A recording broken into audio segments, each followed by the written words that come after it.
ज्ञानदेवी रचिला पाया तुका झालासे कळस. अशा भागवत धर्माच्या मंदिराच्या लखलखीत कळसाची उपमा ज्यांना दिली जाते त्यांचा अभंग ते तुकाराम महाराज त्यांचा अभंग आहे. त्यांचं वर्णन कवी करतात. ही एक आर्या आहे. आर्या म्हणजे मी नाही बरं का. या काव्य प्रकाराला आर्यावृत्त असं म्हणतात. जशी उपासाला वरया वरयाचे तांदूळ संसारात धार्या तशी कीर्तनात आर्या असायला पाहिजे. भगवत भक्ती कराया भगवत भक्ती कराया बहुजन जीवासी जो तुका सिंगवी त्याच्या दुसरा धरणीवरी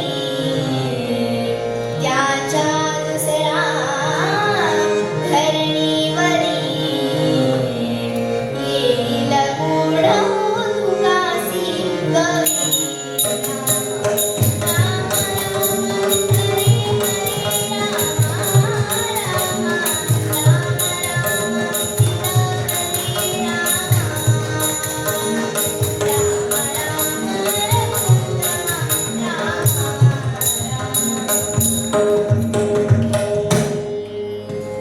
अभंगाचा गाथा रचून वेदांचा तो अर्थ आम्हाशीच ठावा असे ठणकावून सांगणारे तुकाराम महाराज आज हनुमंतांना शरण आले आहेत. शरण शरण हनुमंता तुझा आलो रामदूता. हे हनुमंता, तुम्ही सर्वश्रेष्ठ भक्त आहात. भक्ती कशी करावी याचं मार्गदर्शन करावं. काय भक्तीच्या त्या वाटा मज दावाव्या सुभटा. जो 10,000 सैन्याशी एकटा लढू शकतो ना त्याला सुभट असं म्हटलं जातं. रावणाच्या सैन्यास जिंकलं म्हणून शूर, मन आणि इंद्रियास जिंकलं म्हणून शूर. हनुमान ब्रह्मज्ञानी आहेत, वेदशास्त्राचे अध्ययन करणारे आहेत, बुद्धिमत्ताम वरिष्ठम असे आहेत. नक्की कसे आहेत बरं? चैत्र पौर्णिमेला सूर्योदयास मारुतीरायांचा जन्म झाला. अंजनी उदरी जन्मला भक्षिण्या रवी धावला. धावणे वायू परिजाचे. ओहो जन्मतः सूर्याला पकडायला उड्डाण करणारा मारुती वाऱ्यासारखा चपळ होता. शक्तीही अफाट होती. पण तो लहानपणी अतिशय खोड्या करत असे. ऋष्यमुख पर्वतावर मतंग ऋषींचा आश्रम होता. तिथे अनेक यज्ञयाग व्हायचे. त्यासाठी मोठी तयारी करावी लागायची बरं का. फळं, फुलं, पंचामृत, प्रसाद. छोटा मारुती येऊन सारं फस्त करायचा. फुलांचे हार स्वतःच्याच गळ्यात घालायचा. पूजा सामग्री बळवायचा. सारे जण या खोड्यांनी त्रस्त झाले.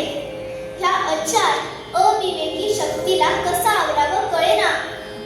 शेवटी मतंग ऋषींनी शाप दिला की तुला या अचाट शक्तीचा विसर पडेल. पण त्यांना माहित होतं मारुती पराक्रम गाजवणार.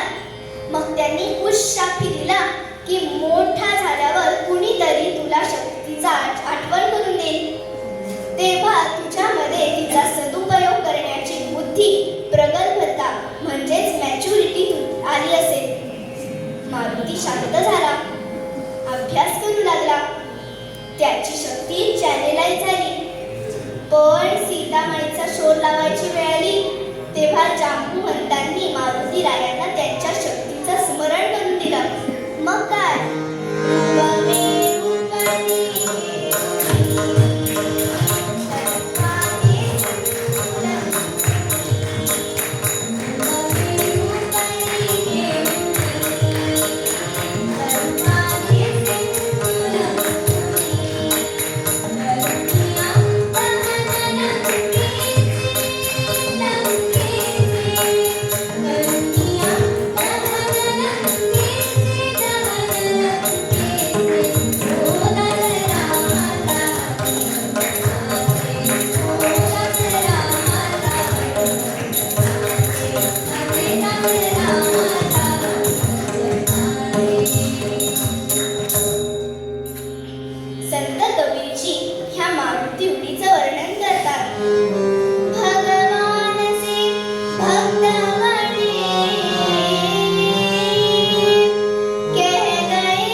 महत्वाचा आहे, जो आम्हाला कोरोना काळात आणि आत्ताच्या या युद्धाच्या परिस्थितीत सुद्धा खूप उपयोगी पडतो. श्रीरामांनी रावणासोबत लढण्यासाठी ना भरताकडे ना जनक राजाकडे सैन्य मागितलं, तर वनातच असणारे वानरगण सुग्रीव हनुमानाच्या सैन्यास हाताशी एकत्र धरले आणि रावणासारख्या बलाढ्य शत्रूचा वध केला. अवेलेबल रिसोर्सेस वापरून यश मिळवता येतं हेही रामायणच तर आपल्याला शिकवतं. मारुतीरायांच्या या अंगभूत शक्तीचा उपयोग युद्धामध्ये जेव्हा लक्ष्मणाला बाण लागला ना, तेव्हा सुद्धा झाला. आजच्या भाषेत सांगायचं झालं तर मारुतीरायांच्या बॉस म्हणजे श्रीरामांनी त्यांना एक प्रोजेक्ट दिला होता. हिमालयात जाऊन संजीवनी औषधी वेल आणायचा. डेडलाईन पण होती बरं का, सूर्योदयापूर्वीच आणायची ती वेल. हनुमान राया पोचले, पण प्रॉब्लेम नेमकी कोणती औषधी वेल आणायची हेच कळेना. आता जसं आम्हाला टेन्शन येतं, फ्रस्ट्रेशन येतं, पळून जावंसं वाटतं ना, तसं त्यांना नाही झालं बरं का. कारण त्यांना आपल्या क्षमता ठाऊक होत्या. स्वतःला इतकं मोठं केलं, रूप मेरूपरी घेतलं, तो मोठा द्रोणागिरी पर्वत एका छोट्याशा खड्यासारखा भासला. त्यांनी तो उचलला, तळहातावर ठेवला, सूर्योदयापूर्वी परत आले आणि लक्ष्मणाला लाईफलाईन दिली. आपल्यामधल्या क्षमता ओळखून त्या वापरून अडचणीवर मात करता येते हे सुद्धा आपल्याला मारुतीरायच तर शिकवतात. संत तुलसीदास हनुमान चालीसामध्ये म्हणतात, भीम रूप धरी असुर संहारे, रामचंद्र के काज सवारे. भीम रूप धरी असुर संहारे, रामचंद्र के काज सवारे. राय सजीवन लखन जियारे, राय सजीवन लखन जियारे. श्री रघुवीर हर्षि लाए, श्री रघुवीर हर्षि लाए. संकट कटै मिटै सब पीरा, संकट कटै मिटै सब पीरा. जो सुमिरै हनुमत बलबीरा, जो सुमिरै हनुमत बलबीरा, जो सुमिरै हनुमत बलबीरा. पवनपुत्र हनुमान की जय. नासती तुटती चिंता, आनंदे भीमदर्शने. भीमदर्शनाने म्हणजेच मारुतीरायाच्या दर्शनाने आनंद तर होतोच, पण त्याबरोबर संकट सुद्धा दूर होतात. तुकाराम महाराज पुढे म्हणतात, शूर आणि धीर स्वामी काजी तू सादर. आपण मारुतीरायांची मूर्ती पाहिली तर ती ध्वजांगी उचली बाबो, आवेशे लोटला पुढे. काळाग्नी काळ रुद्राग्नी देखता तापती भये, असं रौद्र शक्तिरूप वीर मारुती. किंवा वीरासनात हात जोडून बसलेला दास मारुती. वीरासन म्हणजे उठण्याच्या तयारी. सावधान, on your mark, get set go. स्वामींच्या म्हणजे श्रीरामांच्या सेवेसाठी सदैव तत्पर. शूर आणि धीर स्वामी काजी तू सादर. अहिरावण आणि महिरावण हे रावणाचे लहान भाऊ आणि पाताळपुरीचे राजे होते. मेघनादच्या मृत्यूनंतर रावणाने त्या दोघांना, राम आणि लक्ष्मण ह्यांना पाताळात घेऊन जाऊन त्यांना ठार मारण्यास सांगितलं. रात्री मारुतीराया भिजलेल्या श्रीराम आणि लक्ष्मणाभोवती आपल्या वज्रपुच्छाचे वेटोळे उभे करायचा, त्यांचं रक्षण करायचा. पाताळातून अहिरावण आणि महिरावण ह्यांनी भुयार खणलं आणि निद्रिस्त राम लक्ष्मणाला पाताळात घेऊन गेले. त्यांना कपटानं बेशुद्ध केलं. मारुतीरायाला समजताच तो पाताळलोकी गेला. ह्या दोन्ही राक्षसी भावाने श्रीराम आणि लक्ष्मण ह्या दोन दैवी भावांचा देवी महामायेला बळी अर्पण करण्याचा निर्णय घेतला होता. मारुतीरायाने त्या दोन्ही राक्षसांची युद्ध करून त्यांना ठार मारून टाकलं. त्या 4 राक्षसी सेनेशी मारुतीराया एकटा लढला. मग श्रीराम आणि लक्ष्मणाला खांद्यावर बसवून पृथ्वीवर आणलं. पाताल भूतरव्योम चारिण छद्मचारिणः न द्रष्टमपि शक्तास्ते रक्षितं रामनामभिः. सीताबाईचा शोध लावणारे हनुमान. लंका जाळून रावणाच्या आणि त्याच्या सैन्याच्या मनामध्ये दहशत निर्माण करणारे हनुमान. राम लक्ष्मणाचं संरक्षण करणारे. हनुमान अयोध्येत जाऊन भरताची परीक्षा घेणारे, त्याला राम परत येत असल्याची वार्ता सांगून त्याचा अग्निप्रवेश थांबवणारे. हनुमान रामायणातील प्रत्येक महत्वाच्या टप्प्यावर हनुमान आहेच.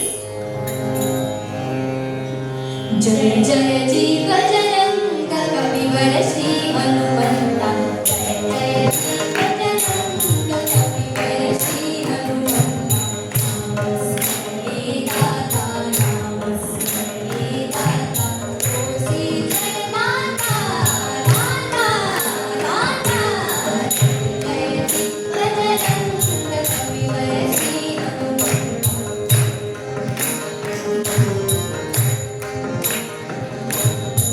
सरिदास द्रोणाचल गंभीरे सजनती चल. सरिदास द्रोणाचल गंभीरे सजनती चल. घेऊनिया वानरगण हरतिले राक्षस कुल. घेऊनिया वानरगण हरतिले राक्षस कुल. दशकंठा आजुनिया सोडविली सीता. दशकंठा आजुनिया सोडविली सीता. जय जीव जयंत कविवर श्री हनुमंता. जय जीव जयंत जय जीव जयंत जय जीव जयंत कविवर श्री हनुमंता.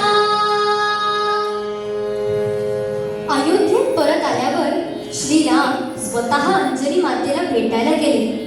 अंजनी मातेने श्रीरामांना आणि त्यांनी मातेला परस्पर नमस्कार केला. माता म्हणाली, मला लाज वाटते. इतका बुद्धिमान शक्तिमान माझा पुत्र, रावणाचा वध करणं त्याला सहज शक्य होतं. तरी सुद्धा तुला रावणाला मारावं लागलं श्रीरामा. कष्ट करावे लागले. हा का माझ्या उदरी आला, गर्भी असता कान गळाला. आपण असता कष्टविला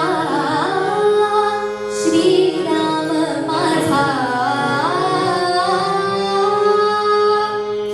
श्रीराम म्हणाले, नाही ग माते, असं म्हणू नकोस. रावणाचा वध करणं हे माझं कर्तव्य होतं.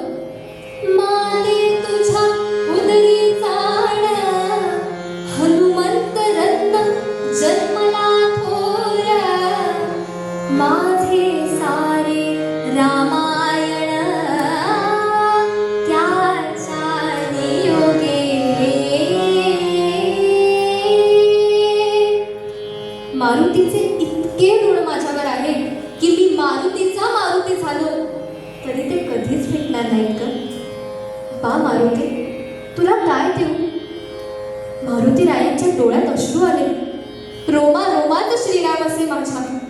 हृदयात श्रीराम असणं या पलीकडे या जगात कोणतं सुख असू शकतं का? मारुती रायांनी हात जोडले, म्हणाले, हे प्रभू, मी चिरंजीव आहे, पण हे चिरंजीवी पद जोवर या भूमीवर श्री रामायण गायलं जाईल तोपर्यंतच असावं.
चिरंजीव आहे. म्हणूनच जोवर या भूमीवर रामायण गायला जाईल तो जीव असावा हा आशीर्वाद मारुती रायाने मागितला. कारण त्यांना या अवनीवर म्हणजेच भूमीवर राम राज्य हवं होतं. श्रीरामांचे गुण सगळ्यांमध्ये यावेत हीच तर इच्छा होती. आज त्यांचा वाढदिवस. मारुती रायांची पूजा करून त्यांना त्यांच्या वाढदिवसाचं गिफ्ट दिलं पाहिजे. हो ना? काय बरं गिफ्ट? तर त्यांच्या लाडक्या प्रभूंचे गुण गाऊन त्यांच्या गुणांचं अनुकरण करून. पण आता कुठे राक्षस आहेत ना. अहंकार, मत्सर, आळशीपणा, जबाबदारी ढकलणे, कर्तव्य न करणे. मारुती राया प्रसन्न व्हावेत असं वाटत असेल, आजची पूजा सुफल संपूर्ण व्हावी असं वाटत असेल तर श्रीरामांचे गुण आपण सगळेच आत्मसात करूया. कोणतं बरे ही श्रीरामांचे गुण?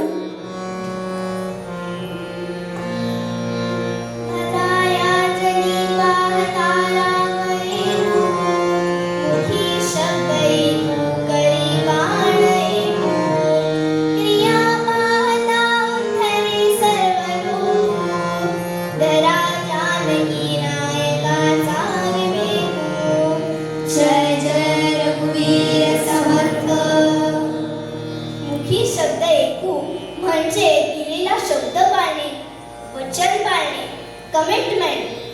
करी बाण ऐकू म्हणजे आलेल्या समस्येवर आपण रामबाण उभारावे असं म्हणतो. रामबाण कधीही निष्फळ गेला नाही, कारण त्यामागे होतं नियोजन, परफेक्ट प्लॅनिंग. आधी प्लॅनिंग आणि मग ॲक्शन असं केलं तर आपण सोडलेला बाण म्हणजेच कार्य नेहमी यशस्वी होईल, नाही का? जसा श्रीराम कर्तव्यनिष्ठ आहे तशी त्याची प्रजा सुद्धा कर्तव्यनिष्ठ आहे बरं का. श्रीराम, सीतामाई आणि लक्ष्मण वनवासासाठी निघाले. सारी प्रजा विनवत होती, श्रीरामात जाऊ नकोस. पण तरी सुद्धा श्रीराम पित्याने दिलेलं वचन पाळण्यास सिद्ध झाले. तिघेही शरयू तीरावर आले. गुहक नावाड्याने जड अंतःकरणाने पाण्यात नौका घातली, पण ती नौका पुढे जाईना. त्या नौकेला तिच्या कर्तव्याची आठवण करताना गुहक नावाडी म्हणतात, नकोस नौके परत फिरू गा, नकोस गंगे ऊर करू, नकोस नौके परत फिरू गा, नकोस गंगे ऊर करू. श्रीरामाचे नाव गातया, श्रीरामाना पार करू. जय भागीरथी जय राम राजरथी, जय गंगे जय जय जय राम.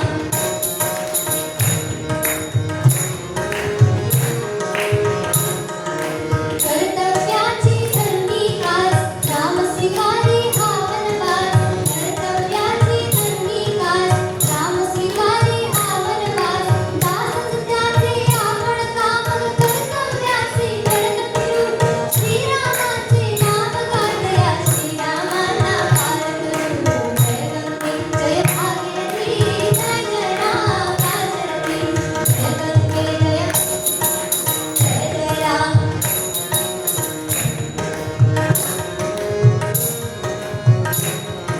अतिथी असोवा असोत राम, ऐन रामणे अपुरे काम. अतिथी असोवा असोत राम, ऐन रामणे अपुरे काम.